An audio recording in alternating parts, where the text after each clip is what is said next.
Some of you may know me as the guy that made the Get Kanban board game. So today I'm going to talk about the inner game of Kanban. I just want to first ask, who in the audience has no experience with Kanban whatsoever, no knowledge of Kanban? A couple of liars over there. Okay, who knows what it means to have the work pulled across the board? Who doesn't know that? Who doesn't know about limiting work in progress and visualizing work in Kanban? Okay, great, because I am not going to talk about any of the basics of Kanban, so I'm glad that we don't have any complete newbies here. So what I'm going to be talking about is the inner game of Kanban, and I'm going to relate the ideas of tennis coach and author Timothy Gallwey to my experience with Kanban, and help us to see Kanban from possibly a slightly different perspective. So this is my agenda for today. I'm going to first show you a video of the inner game of tennis, and that's about 8 minutes long. Then I'm going to talk about some inner game concepts. Then I'm going to talk about Kanban in a crisis, a story, and then relate that experience with Kanban to the inner game concepts. So let me just switch here to the video.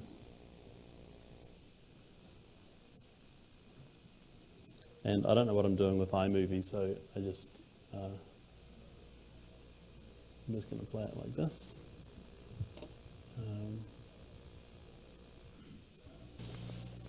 Let's say you're trying to learn a new skill. First, you'll probably memorize a complicated set of instructions. Next, you'll command your body to obey them. And then you will condemn yourself when your body fails to respond as quickly as you want. It's usually a long, frustrating process. In Los Angeles, there's a tennis pro named Timothy Gallwey who claims he has a better way. He calls his system the inner game. Recently, we invited Gallwey to demonstrate by showing how quickly he could teach tennis to a class of absolute beginners. Some of the pupils were openly skeptical at the start. Among these was a somewhat sedentary middle-aged lady named Molly Groger. Help! I need somebody. Help! Not just anybody. Help! You know I need someone. Help! I haven't done anything physical in like 20 years.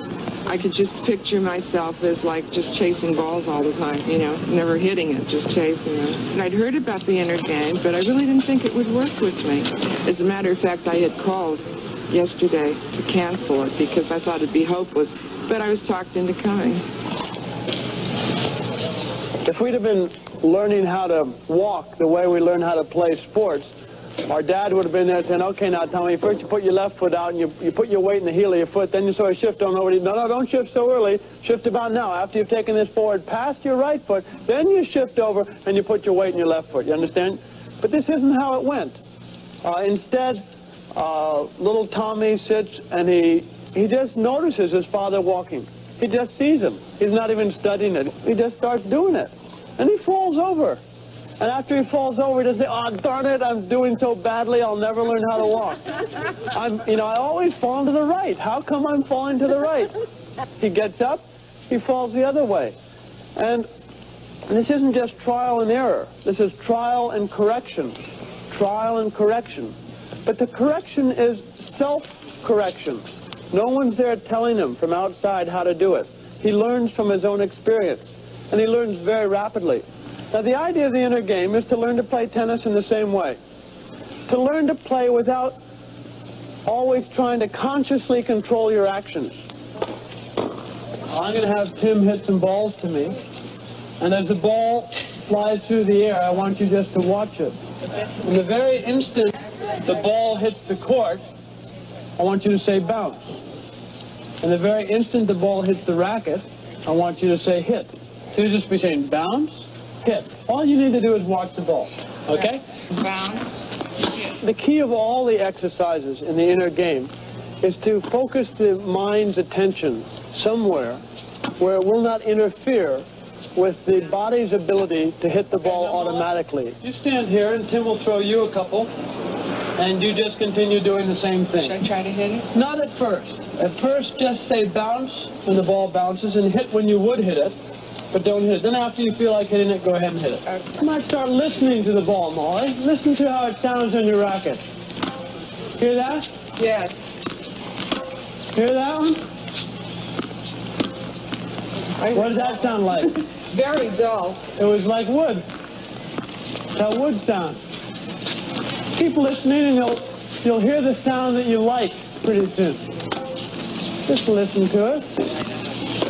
Okay, now listen on this side. Now the grill.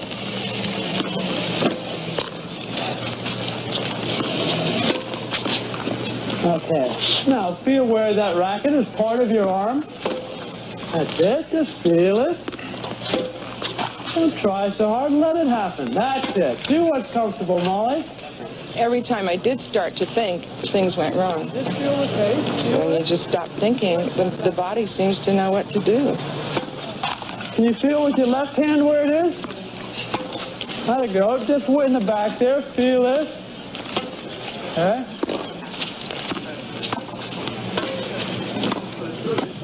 Now, I'll tell you what, Molly. We're going to do one other stroke now. And this one's called the serve. And the serve is just like a dance. You're just like a dance. We'll come back here and I'll show you how to do a dance called the serve. Okay? And I've done this dance a little bit, so I'll just do it. Okay. Da-da-da. In fact, you can start humming if you want. Okay. The rhythm, like this. Watch this. Da-da-da. Da-da-da. Out loud. Okay, now, here's what you do. Once you stand there, shut your eyes, and imagine yourself doing that same dance. You might start humming a little bit. Da, da. As you're doing it, yeah. Okay, now what I want you to do is no thinking, just go do it, quick. Just no thinking, just go serve, yeah. Serve, fine, don't worry about missing. Keep serving, don't think. Go, do, quick. That's it. Down. Fine, again, don't worry about hitting it. Down. Out loud, let's hear it. Out loud, the rhythm. Down. There you go.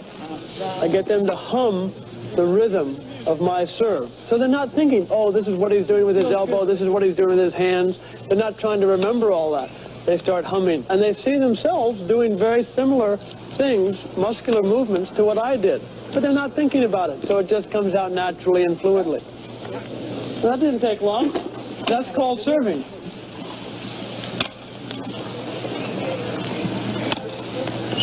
Out. Out.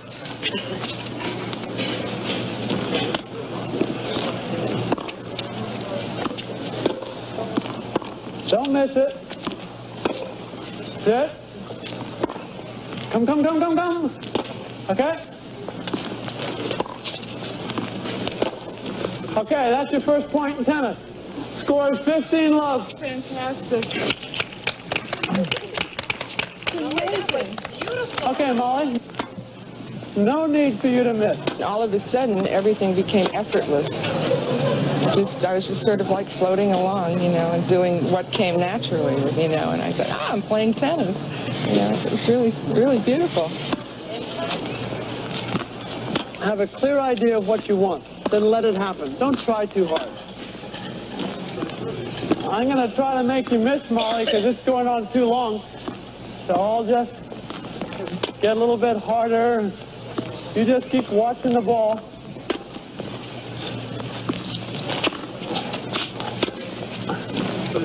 Keep watching it. They're rooting for you, Mom. Don't be distracted. Keep on that ball. Oh, Mom, that's fine. That's called tennis.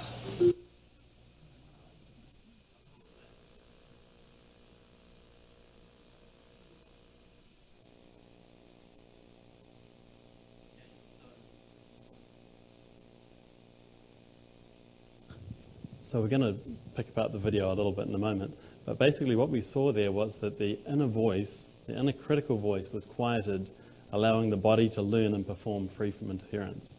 That's kind of the crux of the inner game concept. So these are the four concepts that I'm going to talk about. We've got interference, self 1 and self 2, I'm going to talk about the inner game approach to reducing interference, which is ACT, awareness, choice, and trust. I'm going to talk about focus and deciding on critical variables to focus on. Okay, so let's have a look at this would be what it would be good for me if I was playing tennis. It would be something like this. So the ball is about to start to come over the net, and my inner voice says to me, here it comes, wait to the front foot this time, you know, like this is what the coach has told me I need to do. And so then, just as the voice instructs, the body tries to do what it's told, but as the body's trying to follow the instructions of that voice, it tenses up and it tries to do the right things.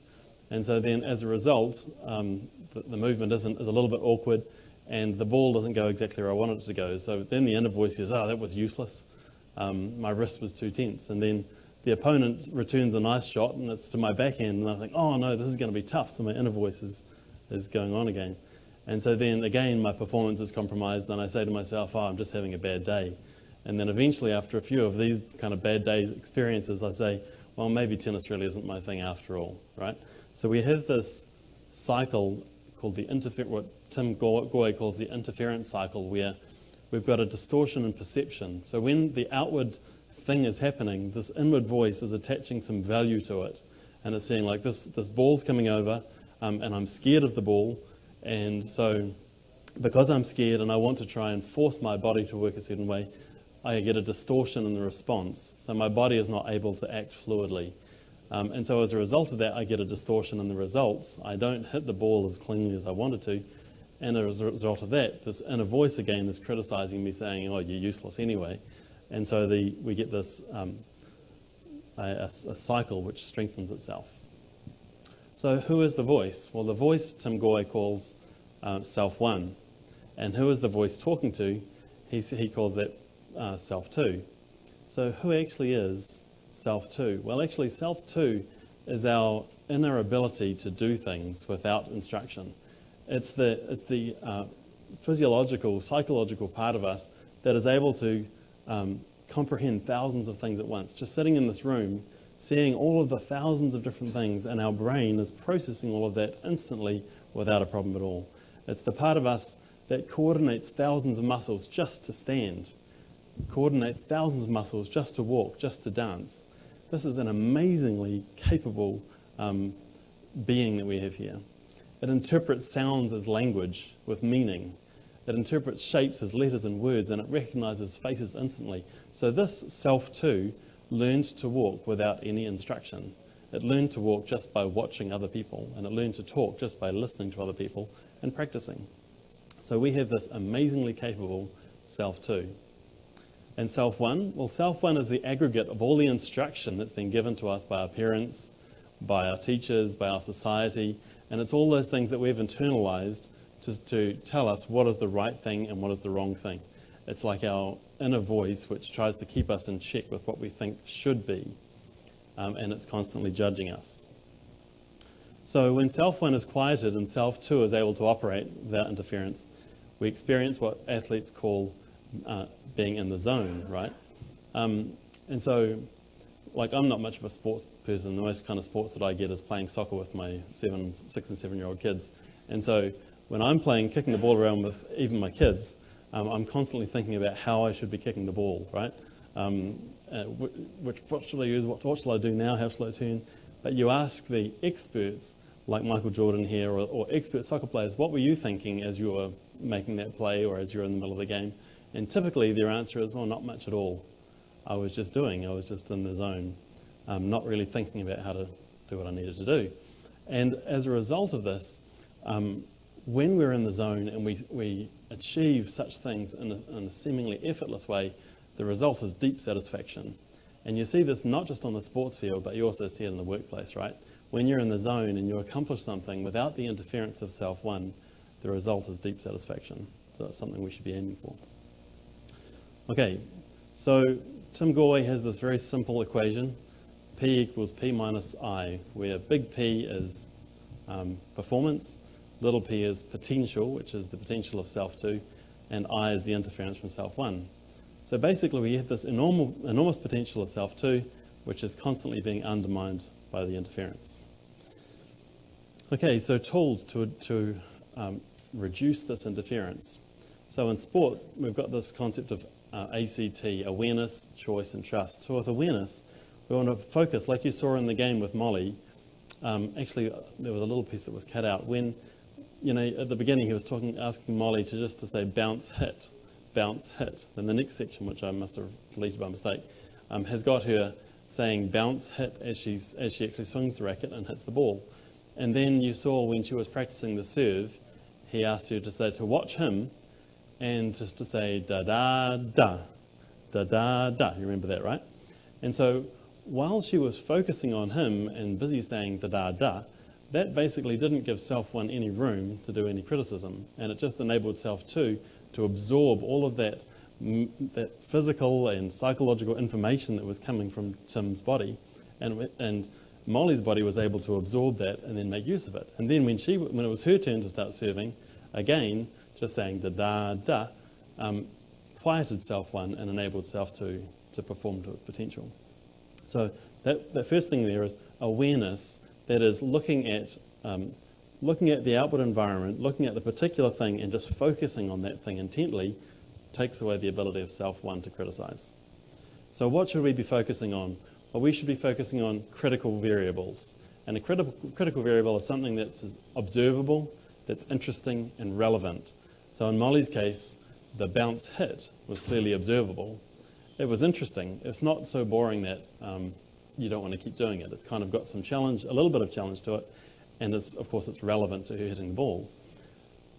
So we've got this concept of critical values. Also, our awareness should be non-judgmental. That is, just looking at the way it is, just saying bounce hit, not thinking about whether that was the right place for the ball to bounce or the right time for me to hit it, just bounce hit. So non-judgmental. Then C is choice. So the videos didn't talk about this too much at all, but Tim Gallwey talks about the idea of not directing the learner, but instead supporting the learner's choice of direction. That is that if you as a coach or as a manager are trying to move a person in a certain direction, there's usually a certain amount of resistance from that person. But if that person has made the choice by themselves and you support them in that direction, then the initiative increases, the creativity increases, and the resistance reduces.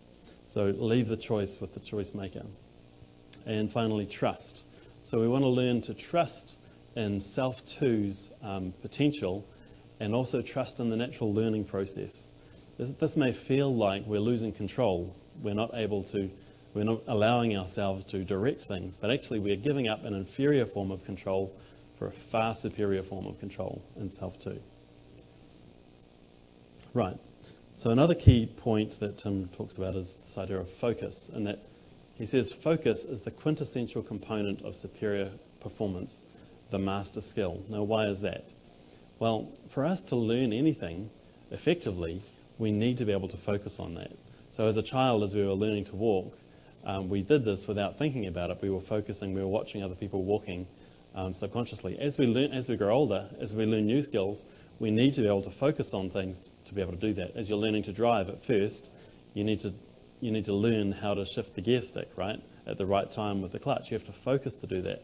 Now, if we weren't able to focus, if we were scatterbrained and not doing it, not focusing on that job, we would never learn how to drive a car. So focus is the most important. It's the master skill. It's the skill that enables us to gain other skills. And so children focus effortlessly because their Self 1 has not yet fully developed. So here you can see this child obviously lost in playing with his toys, intently focused on his toys. And but this is much harder for us as adults to get lost in focus on something, right? So children, their Self 1 hasn't yet developed. And what we really want to do is return to this childlike state as much as we can to get into this flow focus zone. Another thing is that, so desire focuses attention. If you're being required to focus on something that you don't particularly want to focus on, it's very, very hard.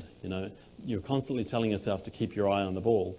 Whereas if your focus is following something that you want to do, a choice that you have made, a decision you've made, then focus goes along much more easily.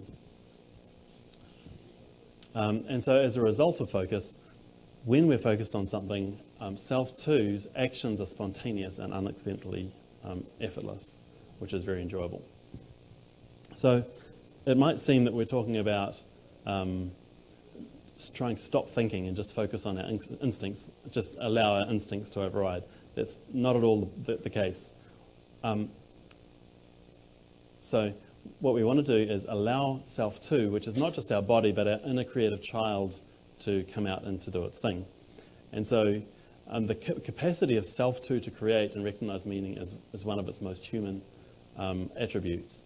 And so, you know, we'll experience this ourselves where we're in flow state at work, or in any kind of mental endeavor that we do. We experience this same kind of flow state, right? So software developers, for example, love to be in this flow state where they have the whole context of the problem loaded into their head, and they're in control of all of the variables. They know what's going on. This is as opposed to when you're just starting out with something, you don't really understand all of the pieces, and it's very, very draining and not very satisfying. You can't develop the solutions very well. But once you're in this flow state, you're able to think and create in this deeply powerful way. It's very satisfying. So we're not talking about just turning off thinking and using our body. We're talking about this inner ability to create.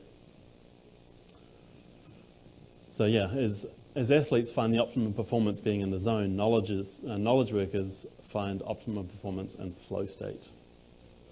So what impairs focus and knowledge work?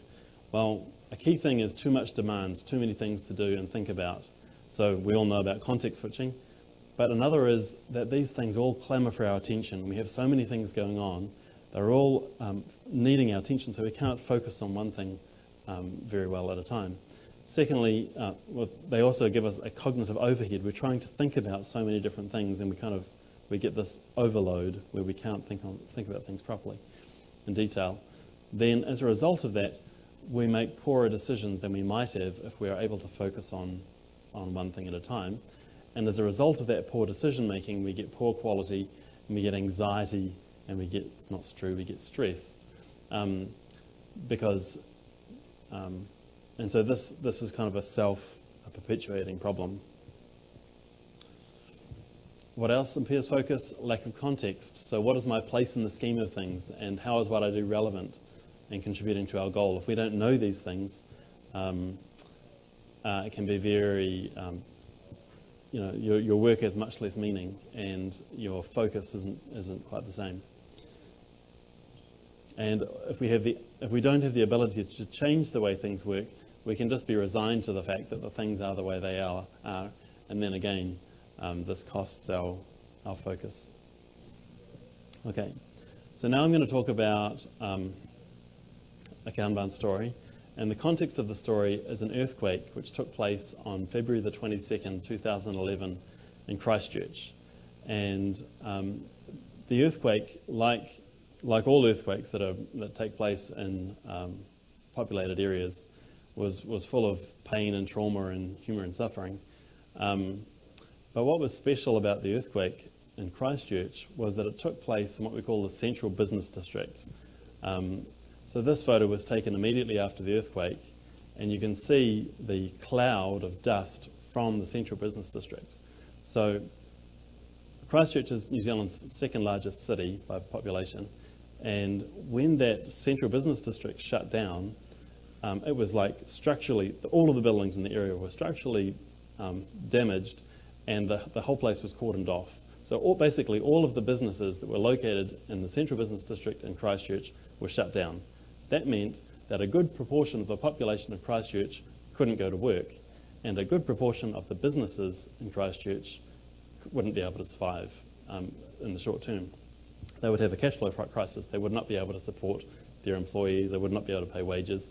And so the government recognised very quickly that not only did we have a disaster on the ground that we needed to address, but we had an economic problem as well. So the earthquake happened on Tuesday. On Friday, the Prime Minister, John Key, and the Minister of Social Development, Paula Bennett, announced that on Monday they would open up a registration system for employees and employers to come and register and receive financial assistance in the short term until they could get back into business, relocate somewhere else, and get going again. So they made this announcement on Friday, and they said that the system would be up and running to take registrations on Monday. And this is a government department with 10,000 people, which normally takes a year for a project just to set up and fail, right? And so this is really a high demand. So what happened? Well, there was a team of developers that was pulled together, and they worked all weekend, and they got that first release out on Monday. None of them slept, including the project manager. And by Monday morning, the project manager was incoherent. He couldn't speak or understand English. So the CIO asked him to go home and have a sleep. It just happened that I was working nearby in the same organisation, and so they asked me to just come stand in for a day or so until the project manager could speak again. And so when I arrived, understandably, this team had just been going like crazy. They had no chance to set anything up or anything in terms of process. And so they had charts all around the walls. They had 4 levels of IT management coming down for status updates and directing the team. The noise was incredible. There wasn't much noise from keyboards. It was all noise from people talking. And there was confusion. And so they did a great job in getting it out, but that situation was not very good for the medium to long term for this project. So I was the process guy. I'd done Scrum with this team or people on the team, and they knew that I was now the Kanban guy. And so I did not want to come in there and say, hey guys, what we need here is Kanban, because as you saw in the pictures, Kiwis were suffering, and the team was not going to be interested in me and my Kanban process stuff. So I didn't come along and, so interference on Monday morning was attention was scattered across many competing needs. So we had many different levels of people requesting things. We had not just, so there was a call centre. I'm running out of time. We've got 12 minutes, am I right? Oh, cool. Okay, so there was a call centre which was fielding all of the calls from Christchurch. There was the finance department, which was making all of the payments out to people and businesses. There was Inland Revenue Department, which was keen that in the confusion and the money going out, there wasn't huge fraud being committed. And there was policy which was changing, coming from government about how we're going to do this thing. You know, like there's a first payment, but then what's going to happen after that? When's the next payment going to come out? Who gets what? All these sorts of things. Policy changes were coming in real time. And so it was a big confusing situation. So there was attention scattered across many competing needs. There was requests coming from multiple places. There were status updates being requested by, as I say, 4 different levels of management. There were requests for short-term forecasts. When is this next feature going to be out? What are you going to, when can you do this thing?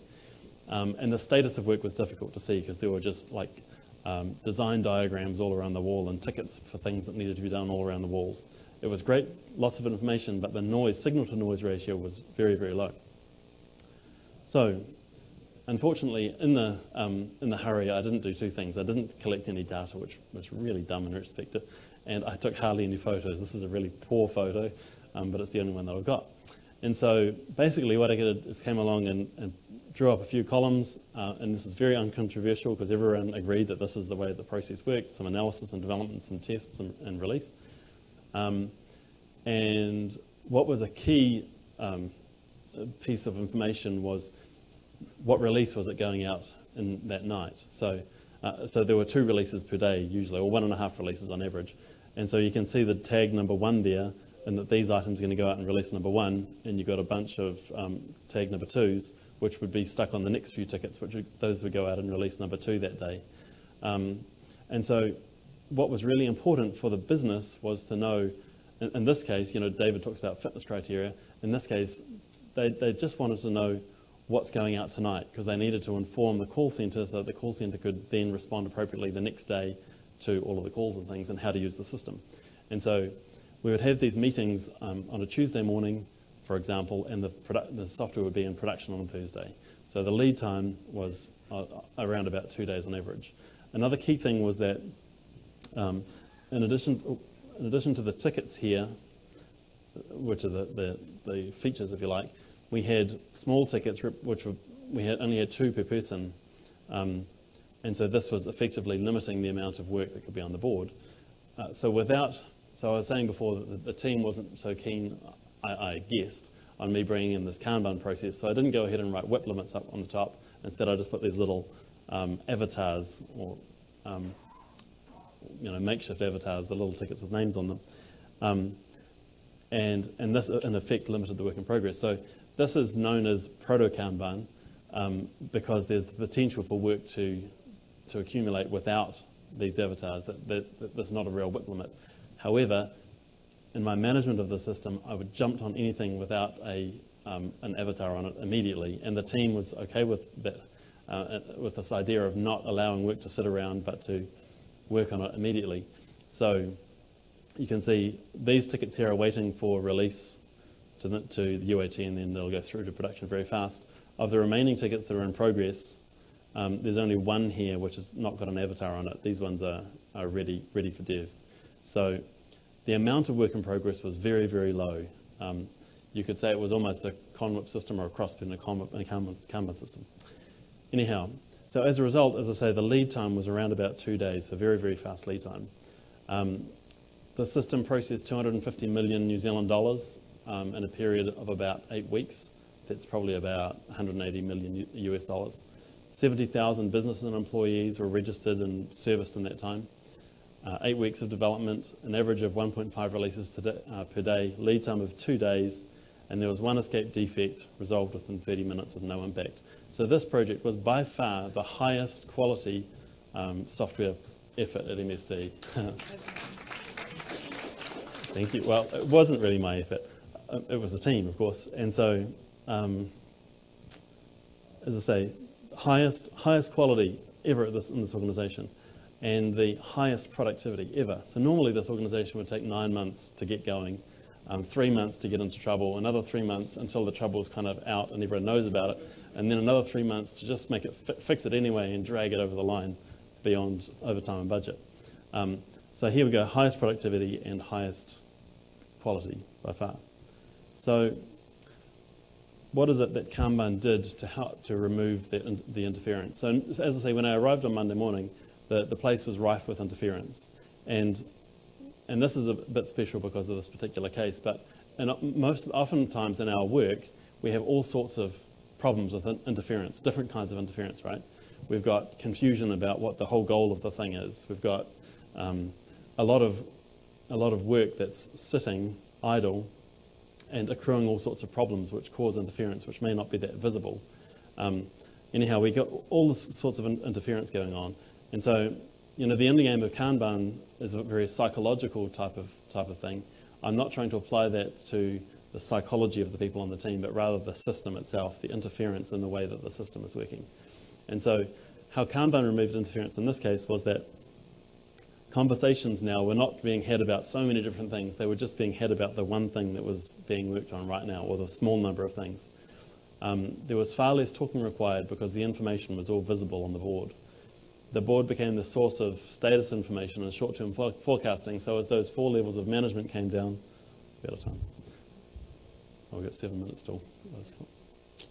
As those 4 levels of IT management came down, we would usher them away from the team and they could come and see the board and they could see all the information, what was going on, what was going to go out tonight, what was probably going to go out tomorrow morning.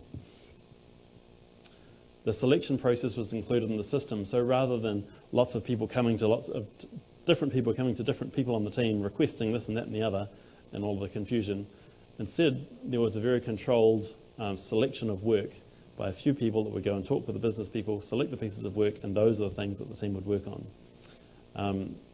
And the team members shared a common goal, both to help their fellow Kiwis in distress in Christchurch and and in the moment they were all focused on a small number of things rather than broadly focused on a whole lot of things. So as I mentioned, what we experienced was very, very high flow efficiency. And so for those who aren't familiar with the term, flow efficiency means it's the ratio of active touch time to the total time for a work item. So the time between when an item is pulled in and when it's finished, that's the total time, and what proportion of that time is that item actively being worked on, and what proportion is it not. And so in this case, flow efficiency was extremely high. And so what's happening when work is not being worked on while it's sitting idle? And what's happening while it's idle? It's aging, and there are all sorts of problems and costs that are accrued because of that. So as a result of my experience here, I started to realize that actually what is a critical variable in a Kanban implementation? In this case, but I think in general, there are many other critical variables that we could consider, but one critical variable that I think is really worth looking at is not just queue size, but also, even better, for every given day, how many items have sat in queue state and not moved, and that they didn't move into queue state and they didn't move out, but they were in queue state all that day. So if you can look at your Kanban system and say, for the last period of time, each day, how many items were sitting idle at the beginning of the day and still sitting idle at the end of the day. And I think that metric will be a very interesting one to look at. What do you think that metric would have been in that earthquake project? I didn't collect the metrics, but I'm pretty sure that it was almost all of the time 0. No work items sat in queue for a whole day. They were always being moved in and moved out very, very quickly. Okay, and last point, more generally, what else does Kanban do for us is that it leaves choices with the appropriate choice maker, and that work is not assigned to people, but it's pulled. So people are making choices about what to work on. So the choices may be limited. There may be only 1 or 2 things to choose. But still, it's the person making the choice rather than a boss assigning work. And also, how we work is a choice for the choice maker as well, and that users should be able to adjust the system to improve it rather than have it imposed on them. So there we go. That's all I have. And thank you. Can I take any questions? Yeah. What happened when the project manager returned? Oh, so the project manager came back a couple of days later. Sorry? He came back a couple of days later and he could speak English again, and we worked together on the project for the next few weeks. It was a really good team because I'm not a very good communicator. He's much better. And I'm much better with the team managing the work and things like that, so we tag teamed really, really well. Yep.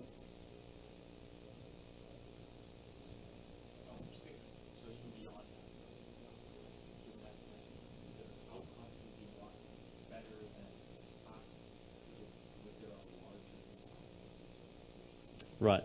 So the CIO was absolutely stunned at how this could be possible. He just kept asking, how can you do this? Why can't we do this all of the time? We should be doing this all the time, you know? And of course, the organization was bending to the needs of this project. So everything was aligned to this project. We didn't have operations people doing 3 other different projects, and therefore when we need to do a release, we had to wait 2 weeks for them for their attention. And so very soon after this project, it was pretty much forgotten about in the organisation, and things kind of went back to the status quo. Very, very sad. But I think, but a lesson learned, I think, is that this is very, very difficult to achieve, this kind of low work in progress and high flow efficiency. But it's definitely a goal worth working towards. And it's more than just the team. You need to have the flexibility and the capacity and all of the teams around it in order to move the work through quickly. One more? Yeah. I was kind of struck by an analogy between Self 2 and Kanban System 1 and Self 1 and Kanban System 2. Yeah, right. So I would say that they're close, but not exactly the same. Self 1, clearly in Tim Gallwey's view, is a problem. Self 2 System 2 in Kanban is a positive thinking, logical type of thing, you know. So I think there is maybe an overlap, but I don't think they're exactly the same thing. Yep. Right. Yeah, as I say, I think there's an overlap, but they're not one-to-one yet. Okay, thank you very much.